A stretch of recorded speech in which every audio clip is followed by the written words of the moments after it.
Hello అండి. అందరూ ఎలా ఉన్నారు? నేనైతే చాలా బాగున్నాను. మీరు కూడా అందరూ బాగున్నారు కదా! బాగున్నారనే అనుకుంటున్నాను. బాగుండాలని మనస్ఫూర్తిగా కోరుకుంటాను. Welcome to my channel Kebitti lifestyle vlogs. నేను మీ భారతిని. ఈరోజు వీడియోలో డబ్బులు లేకపోతే మన చుట్టూ ఉండే వాళ్ళే మనల్ని ఎంత చులకనగా చేసి చూస్తారో ఈ వీడియోలో మీతో షేర్ చేసుకోవాలనుకుంటున్నాను. నాకు కొన్ని సంఘటనలు కూడా జరిగాయి. అవి కూడా ఈ వీడియోలో మీతో షేర్ చేసుకుంటానండి. ఈ వీడియో లాస్ట్ వరకు చూసి మీకు ఈ వీడియో ఎలా అనిపించిందో ఖచ్చితంగా కామెంట్లో చెప్పండి. వీడియో నచ్చితే లైక్ చేయండి. ప్లీజ్ ఫ్రెండ్, లైక్ చేయడం మాత్రం అస్సలు మర్చిపోవద్దు. నా ఛానల్ ఫస్ట్ టైం చూస్తున్నట్టయితే సబ్స్క్రైబ్ చేసుకొని సపోర్ట్ చేయండి. యూట్యూబ్ కొత్తగా ఇచ్చిన హైప్ కూడా ఖచ్చితంగా ఇవ్వండి. ఇంకా నేనైతే తెల్లవారు 5:30 ఈ టయానికి అయితే లేసాను. లేగానే ఫస్ట్ బొంతలు ఇవన్నీ అయితే తీసేస్తున్నాను. బాబు నేను లేగానే నాతో పాటు లేచి వాళ్ళ తాత పక్కన వెళ్ళి అయితే పడుకున్నాడు. అందుకని నేను లేగానే ఫస్ట్ బొంతలు అయితే తీసేసాను. మా బాబు ఒకవేళ నేను లేచినప్పుడు లేకపోతే ఇంక బొంతలేం తీయకుండా అలా లేచేసి నా పనులైతే చేసుకుంటానన్నమాట. ఇంకా బొంతలన్నీ తీసేసి నాకు కొన్ని పనులుంటే అవి కూడా కంప్లీట్ చేసేసుకున్న తర్వాత ఇంటి ముందైతే వాకిలి చిమ్మేసుకుంటున్నాను. ఇంకా మన చేతిలో డబ్బులు లేకపోతే ఎంత చులకనగా చూస్తారో అది నేను చిన్నప్పటి నుండే ఫేస్ చేశానండి. దాని గురించి కొన్ని విషయాలైతే చెప్పాలనుకుంటున్నాను. కొద్దిగా బాధాకరంగానే ఉంటది. మేము చిన్నగా ఉన్నప్పుడే అవన్నీ అయితే ఫేస్ చేశాము. నిజం చెప్పాలంటే మేము చిన్నప్పటి నుండి ఎవ్వరి మీద ఏ విషయంలో కూడా ఎప్పుడూ డిపెండ్ అయ్యి బతకలేదు. కానీ మన చుట్టూ ఉండే వాళ్ళు మాట్లాడే మాటలు మాత్రం చాలా బాధగా అనిపిస్తాయి.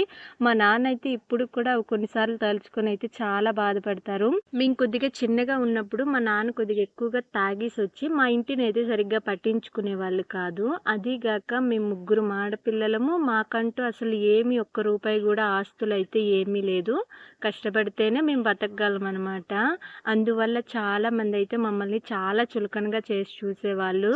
కొంతమంది అయితే వీళ్ళు ముగ్గురు ఆడపిల్లలు, వీళ్ళకి ఆస్తులు గట్రా ఏమీ లేవు, వాళ్ళ నాన్న చూస్తే ఎప్పుడు తాగుతా తిరుగుతా ఉంటాడు, ఈ ముగ్గురు ఆడపిల్లలకి పెళ్ళిళ్ళు ఎలా చేస్తారు, ఖచ్చితంగా పెళ్ళిళ్ళు చేయకుండా ఇంట్లోనే కూర్చోబెట్టుకుంటారని అయితే చాలా మంది అనేవాళ్ళు. ఆ మాటలు మాకు చాలా బాధ అనిపించేవి. మేము చిన్నవాళ్ళం అయినా సరే చాలా ఎక్కువగా బాధ అనిపించేది. మా నాన్న సరిగ్గా లేకపోవడం వల్ల మేమందరం కూడా అన్ని మాటలు పడాల్సి వచ్చింది. కాకపోతే మా అదృష్టం ఏంటంటే మా అక్కకి పెళ్లి సంబంధం కుదిరి మా అక్క పెళ్ళి అయిపోయిన తర్వాత మా నాన్న పూర్తిగా తాగుడు మానేశారండి. మా అక్కకి పెళ్ళయి ఇప్పటికి 10 సంవత్సరాలు అయ్యింది. అప్పటి నుండి ఒక్కసారి కూడా మళ్ళీ మందు అయితే తాగలేదు. కాకపోతే ఇప్పుడు ఎక్కువ రోజులు తాగి సడన్ గా మందు మానేయడం వల్ల హెల్త్ లో అయితే కొద్దిగా ప్రాబ్లం వచ్చిందండి. అంటే కిడ్నీలో కొద్దిగా ప్రాబ్లం వచ్చింది. దానివల్ల కొద్దిగా ఇబ్బంది పడుతున్నారు మా నాన్న. అయినా సరే మా నాన్న ఎంతవరకు చేతనవుతుందో అంతవరకు పని చేసుకొని ఇంటిని అయితే బాగానే చూసుకుంటున్నారు. మా అమ్మ అయితే చిన్నప్పటి నుండి కూడా ఎప్పుడు ఏదో ఒక పనికైతే వెళ్ళిపోతుంది. ఇంటికాడ ఖాళీగా ఉండడానికి అస్సలు ఇష్టపడదు. ఎందుకో ఇష్టం ఉండదు. ఏదో ఒక పనికి వెళ్తే ఒక రూపాయి వస్తుంది కదా అనే ఆలోచనలోనే ఉంటుంది. మేమైతే కష్టజీవులమేనండి. మాకు పుట్టు పూర్వత్రాల నుండి ఆస్తులు గట్రా అయితే ఏమీ రాలేదు. కష్టపడిన డబ్బులతోనే మా ముగ్గురికి పెళ్ళిళ్ళు చేసేసి మా అక్కకు 2 పిల్లలు, నాకు ఒక బాబు, 3 పురుళ్ళు ఎత్తి ఒక ఇల్లు కూడా కట్టుకున్నారు. కష్టపడిన డబ్బులతోనే. డబ్బులుండి ఏదైనా చేసుకుంటే అది గొప్పతనం కాదు, కానీ డబ్బులు లేకుండా కష్టపడి ఇవన్నీ సంపాదించుకొని చేసుకోవడం అంటే అది చాలా గ్రేటు. అంటే మేము ఎవరి మీద డిపెండ్ అవ్వకుండా మా కష్టంతో మేమైతే ఇంతవరకు ఎదిగాము.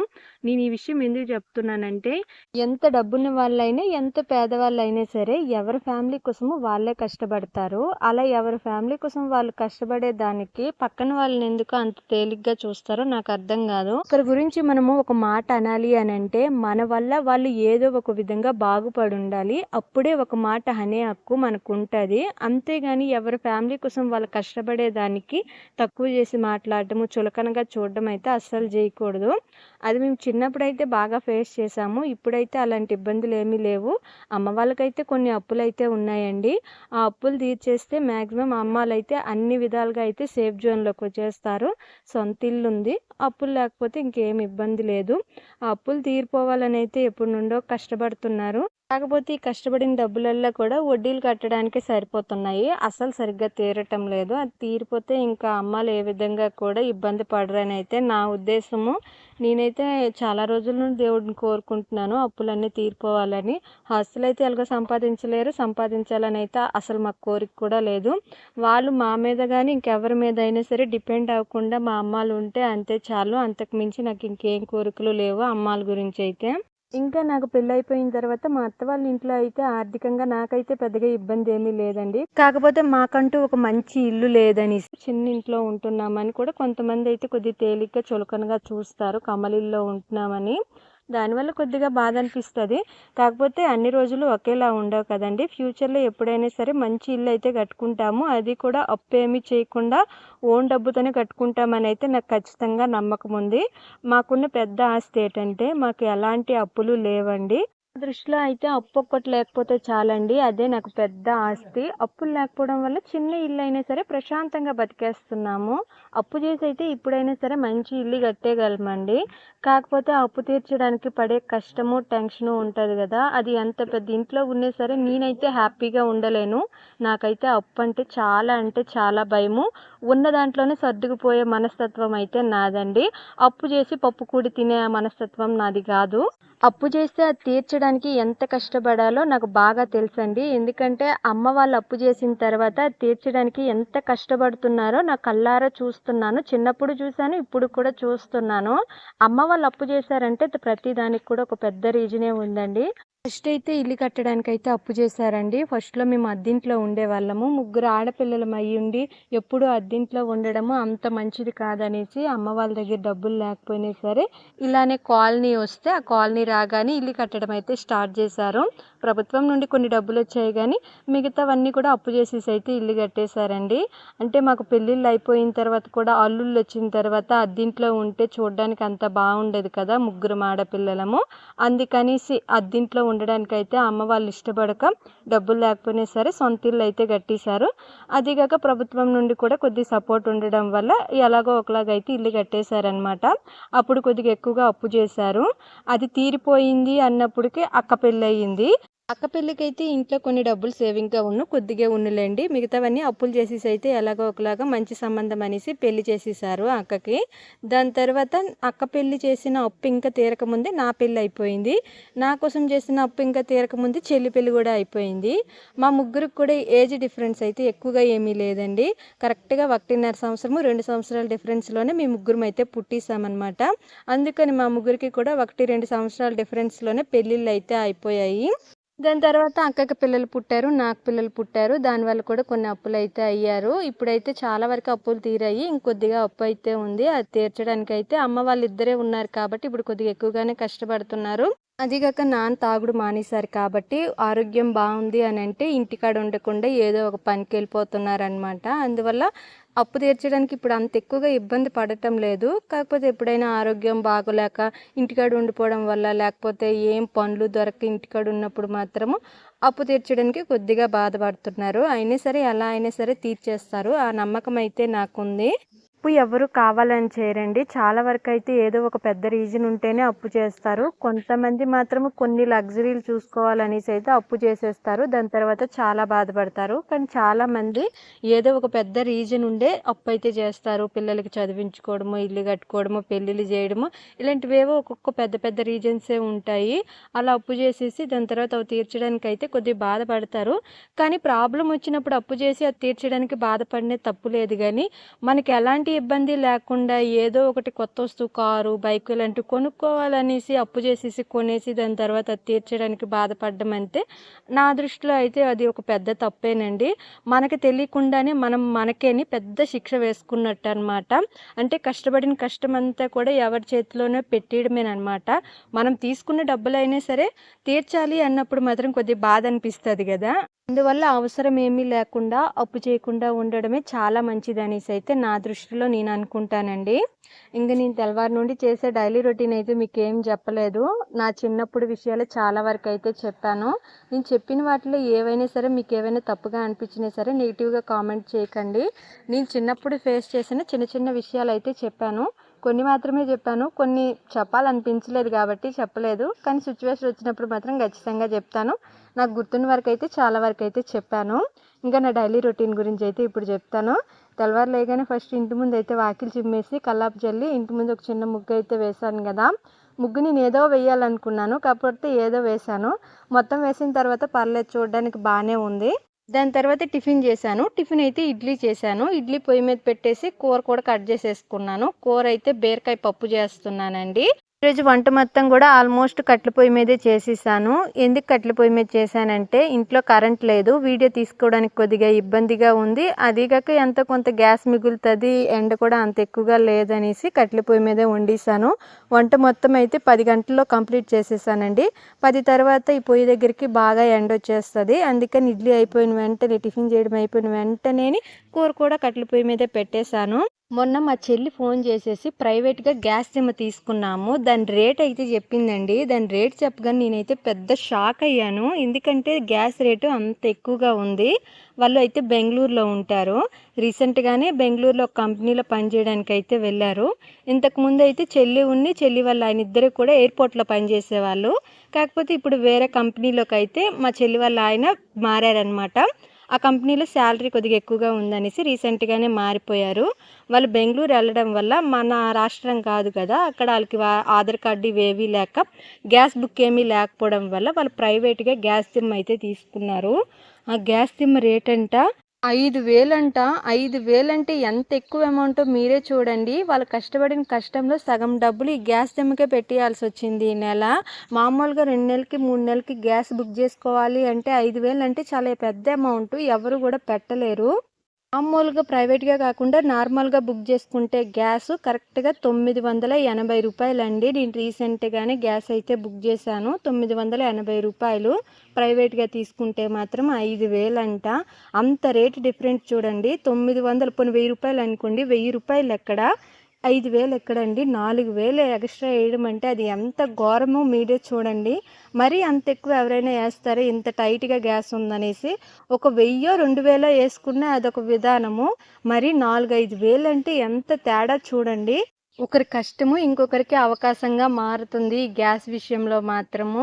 ఎక్కడో యుద్ధాలు జరగడము, దాని ప్రభావం మన ఇండియా మీద పడ్డము చూడండి ఎంత విచిత్రంగా ఉందో. యుద్ధాలు జరిగాయి అంటే ప్రపంచం మొత్తం ఆల్మోస్ట్ నాశనం అయిపోయినట్టేనండి. మెయిన్ మనలాంటి మధ్య తరగతి వాళ్ళైతే చాలా ఎక్కువగా ఇబ్బంది పడాలి. ప్రపంచంలో ఏ ప్రాబ్లం వచ్చినా సరే దాని ప్రభావం మాత్రం ముఖ్యంగా మధ్య తరగతి వాళ్ళ మీదే పడుతుందండి. వాళ్ళే కొద్దిగా ఎక్కువగా ఇబ్బంది పడతారు. ఇంకా బీరకాయ పప్పు కూర అయితే వండడం అయిపోయిందండి. కూర అయితే చాలా బాగా వచ్చింది. కట్టెల పొయ్యి మీద వండుకుంటే ఆ టేస్టే వేరు ఉంటుంది. కాకపోతే కూర పొగ వాసన కాకుండా చూసుకోవాలి. అంటే ఎక్కువగా పొగ రాకుండా చూసుకోవాలి. కట్టెలు కొద్ది మంచిగా పెట్టుకొని కూర చేసుకున్నాం అనుకోండి చాలా రుచిగా ఉంటుంది కట్టెల పొయ్యి మీద చేసుకుంటే. ఇంకా కూర వండడం అయిపోయిన తర్వాత ఇంట్లో పెట్టేసుకున్నాను. దాని తర్వాత గిన్నెలన్నీ అయితే దోమేసుకుంటున్నాను. ఈ గిన్నెలు తోముకునేటప్పటికి టైం అయితే 10:30, 11 ఈ టైం అయిపోయింది. అంటే నేను ఈరోజు కొద్దిగా తొందరగానే వంట మొత్తం కంప్లీట్ చేసేయడం వల్ల గిన్నెలు కూడా కొద్దిగా తొందరగానే దోమేసుకుంటున్నాను. ఇంకా నేను రీసెంట్‌గా పెట్టిన వీడియో కింద ఒకరైతే కామెంట్ పెట్టారు. "అక్క మీరు గిన్నెలు సరిగ్గా గట్టిగా దోమరు కదా! అందుకని మీ గిన్నెలన్నీ మచ్చలు మచ్చలుగా ఉంటాయి" అని అయితే ఒకరు కామెంట్ పెట్టారు. అది చూడగానే నాకు కొద్దిగా నవ్వొచ్చిందండి. నేను గిన్నెలన్నీ కూడా నీట్‌గానే దోముతాను. నాకు పెళ్ళై వచ్చినప్పటికే మా ఇంట్లో ఉండే గిన్నెలన్నీ కూడా ఇలానే ఉన్నాయి. నేను నార్మల్‌గా అయితే నార్మల్ పీస్తోనే గిన్నెలు దోముతాను. అంటే ఇనుప పీస్తో దోమను. అందుకని నేను ఎంత గట్టిగా దోమినా సరే నార్మల్‌గానే గిన్నెలు ఉంటున్నాయి. కానీ రీసెంట్‌గానే కొత్త ఇనుప పీస్ అయితే తీసుకున్నాను. దాంతో దోముతుంటే మాత్రం గిన్నెలు కొద్దిగా తేడా వస్తున్నాయి. అంటే కొద్దిగా నీట్‌గా కనిపిస్తున్నాయి. అందువల్ల అప్పటి నుండి గిన్నెలన్నీ కూడా ఇనుప పీస్తోనే దోముతున్నానండి చాలా వరకు. స్టీల్ సామాన్ల వరకే నార్మల్ పీస్తో దోమి కొద్దిగా మాడిపోయినట్టుగా ఇలాంటివి ఉన్నవన్నీ కూడా ఇనుప పీస్తో దోముతున్నాను.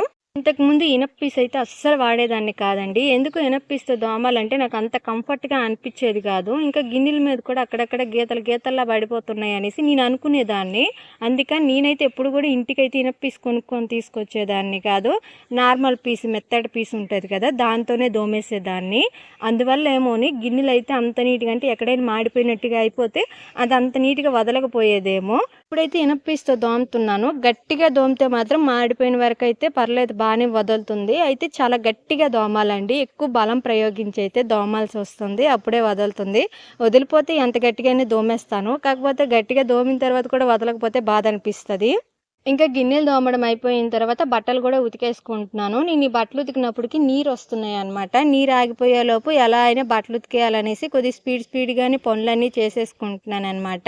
బట్టలు అయితే మరీ ఎక్కువగా ఏమీ లేవు, అలానే తక్కువ కూడా ఏమీ లేవు. అంటే ఒక బకెట్ ఉన్నాయి, 2 రోజులు బట్టలు అయితే ఉన్నాయి. ఈ బట్టలన్నీ ఉతికేసి జాడించి ఆరబెట్టుకున్నప్పటికి గంటన్నర టైం అయితే పట్టింది. నాకు బట్టలు ఉతకడానికి కొద్దిగా ఎక్కువ టైం పడుతుందండి, అందుకే నాకు బట్టలు ఉతకాలంటే అంత ఇష్టం ఉండదు. అంటే ఈ బట్టలు ఉతికే పని కొద్దిగా ఎక్కువ అనమాట. ఉతకాలి, జాడించాలి, ఆరబెట్టాలి, ఆరిన తర్వాత తీసి మడత పెట్టేసి మళ్ళీ అక్కడ సర్దాలంటే కొద్దిగా ఎక్కువ పనే కదా. ఇక ఇంట్లో ఉండే వాళ్ళందరి బట్టలు ఒక్కరే ఉతకాలంటే కొద్దిగా కష్టమైన పని. ఎవరి బట్టలు వాళ్ళు ఉతుక్కుంటే వాళ్ళది అంత కష్టం అనిపించేది, కానీ అందరి బట్టలు ఒకరు ఉతకాలంటే మాత్రం కష్టమేనండి. మా అత్త వాళ్ళ ఇంట్లో అందరివి నేనే ఉతుకుతాను. మా అమ్మ వాళ్ళ ఇంట్లో అనుకోండి, ఎవరి బట్టలు వాళ్ళే ఉతికేసుకుంటారు. అమ్మ బట్టలు అమ్మే ఉతుక్కుంటుంది, నాన్న బట్టలు నానేని. ఇంట్లో ఎంతమంది ఉంటామో అందరి బట్టలు ఎవరు వాళ్ళే ఉతుక్కుంటారు. కాకపోతే మా అత్తారింట్లోనే అందరి బట్టలు నేను ఒక్కదాన్ని ఉతకడం వల్ల కొద్దిగా కష్టం అనిపిస్తుంది. కష్టం అని చెప్పడం కాడికి బద్ధకం ఎక్కువ అనిపిస్తుంది అనమాట. ఉతికినప్పుడు మాత్రం కొద్దిగా ఇంట్రెస్ట్గానే ఉతకాలనిపించినప్పుడు బాగానే ఉతికేస్తాను, కానీ ఇంట్రెస్ట్ లేనప్పుడు మాత్రం విపరీతమైన బద్ధకంతో ఉతికానంటే కష్టం అనిపిస్తుంది అనమాట. ఇంకా బట్టలు ఉతకడం అయిపోయిన తర్వాత జాడించేసి ఆరబెట్టడానికి వచ్చాను. మా ఇంటి చుట్టూ కూడా ఎక్కువగా ఇసుక నేల ఉంటుంది. చెప్పులు లేకుండా ఈ ఎండాకాలం నడవాలి, కానీ సేమ్ నిప్పుల మీద నడిచినట్టే ఉంటుందండి. అంత ఎక్కువగా వేడి ఉంటుంది. మామూలు నార్మల్ మట్టిలో నడిస్తే ఎండాకాలం అయినా సరే అంత ఎక్కువగా అనిపించదు, కానీ ఇసుక నేలలో నడవాలంటే ఖచ్చితంగా బొబ్బలు వచ్చేస్తాయి, అంత ఎక్కువ వేడి ఉంటుంది. అదీగాక ఎండలు అయితే విపరీతంగా కాస్తున్నాయండి, నార్మల్గా అయితే లేవు. మధ్యాహ్నం పూట బయటికి రావాలంటేనే భయం వేసేస్తుంది, కళ్ళు తిరిగి పడిపోతామేమో అనిపిస్తుంది ఎండ చూస్తుంటే, అంత ఎక్కువ ఎండ కాస్తుంది. ఇంకా బట్టలు జాడించేసిన తర్వాత తొట్టి కడిగి చాలా రోజులు అయిపోయింది, అందుకని కొద్దిగా బ్లీచింగ్ పౌడర్ వేసేసి అయితే నానబెడుతున్నాను. బ్లీచింగ్ పౌడర్ వేసి కడిగితే తొట్టి చాలా తొందరగా క్లీన్ అయిపోతుంది. కొద్దిగా ఎక్కువగా పాసి పెట్టేసి ఉంది. తొట్టి కడిగి చాలా రోజులు అయిపోయింది, నాకు గుర్తుండి ఒక 2-3 నెలలు అయితే అయిపోయిందండి. అప్పటి నుండి తొట్టి అయితే కడగటం లేదు. బ్లీచింగ్ పౌడర్ వేసిన తర్వాత తొట్టి మొత్తం బాగా నీట్గా అయ్యేలా అయితే బాగా కవర్ వేసేసి అయితే బాగా రుద్దాను. దాని తర్వాత కాసేపు నానబెట్టడానికి అయితే వదిలేసి ఇంట్లోకి వచ్చి అయితే కాసేపు రెస్ట్ తీసుకుంటున్నాను. సాయంకాలం తొట్టి కడుగుతాను. ఇంకా మా బాబు నేను పడుకోగానే నా మీదకి వచ్చి అయితే ఆడుకుంటున్నాడు.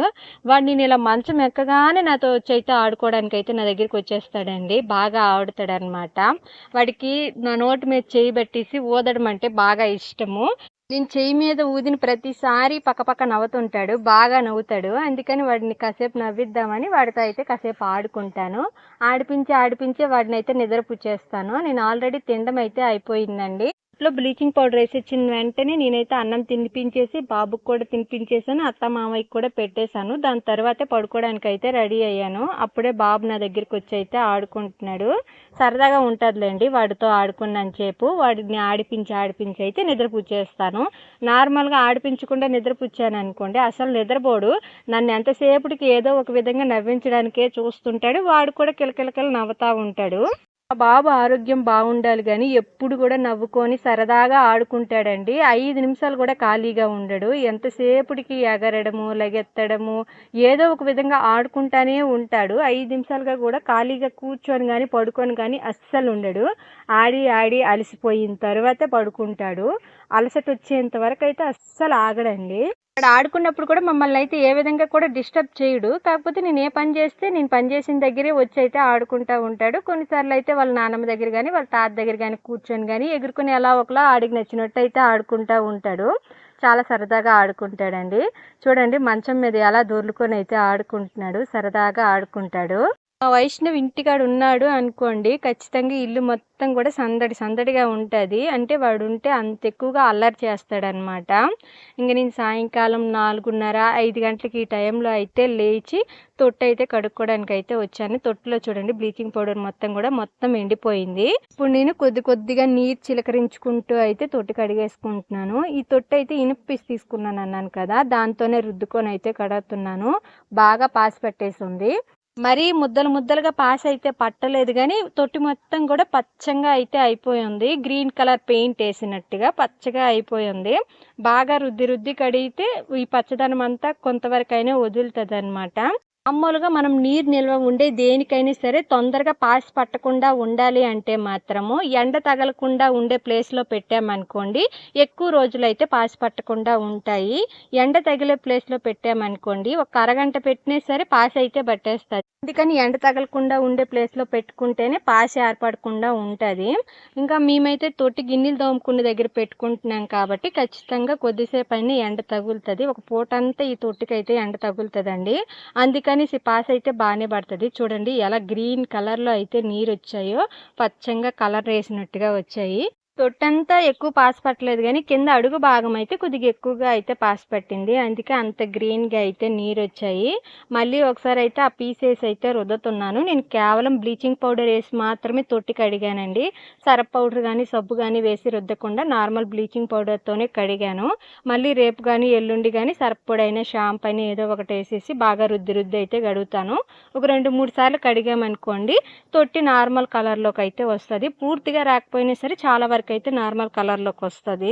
నాకు ఈ తొట్టి కడగడానికి కరెక్ట్గా అరగంట సేపు అయితే పట్టిందండి. అంతసేపు రుద్దాను, అయినా సరే పూర్తిగా అయితే నార్మల్ కలర్లోకి రాలేదు. అయితే చాలా వరకు అయితే నీట్గా అయ్యింది. మళ్ళీ 2 రోజులు అయితే ఖచ్చితంగా కడుగుతాను మొత్తం నీట్గా అయ్యేంత వరకు. తొట్టికి ఎందుకు ఇంత ఎక్కువ పాసి పట్టిందంటే ఎక్కువ రోజులు గ్యాప్ వచ్చేయడం వల్ల అయితే పాసి పట్టింది. లేకపోతే ఇంత దారుణంగా అయితే పచ్చంగా అవ్వదు మా తొట్టి. అంటే నేను 2 వారాలకు ఒకసారి 3 వారాలకు ఒకసారి కడుగుతాను. కానీ ఈసారి 2 నెలలు అయిపోయింది కదా, అందుకని కొద్దిగా ఎక్కువగా పాసి పట్టేసింది అనమాట. ఇంకా తొట్టి కడిగేసిన తర్వాత ఒక 2 బకెట్లు నీరు కొట్టుకొని అయితే తొట్టిలో వేసుకుంటున్నాను. తొట్టిలో నీరు లేకపోతే ఇంకా గిన్నెలు కడగడానికి ఇటు కొద్దిగా ఇబ్బందిగా ఉంటుంది. అందుకని ఎప్పుడు కూడా తొట్టిలో నీరు ఉంటాయి. అందుకని తొందరగా పాసి పడుతుంది తొట్టె. ఇంకా ఈ వీడియో అయితే ఇంతేనండి. మీ అందరికీ ఈ వీడియో నచ్చిందని అనుకుంటున్నాను. మీకు ఈ వీడియో ఎలా అనిపించిందో ఖచ్చితంగా కామెంట్లో చెప్పండి. వీడియో నచ్చితే లైక్ చేయండి. నా ఛానల్ ఫస్ట్ టైం చూస్తున్నట్టయితే ప్లీజ్ సబ్స్క్రైబ్ చేసుకొని సపోర్ట్ చేయండి. అందరూ బాగుండాలి, అందులో నేను ఉండాలని మనస్ఫూర్తిగా కోరుకుంటాను. Thank you friends. Bye bye.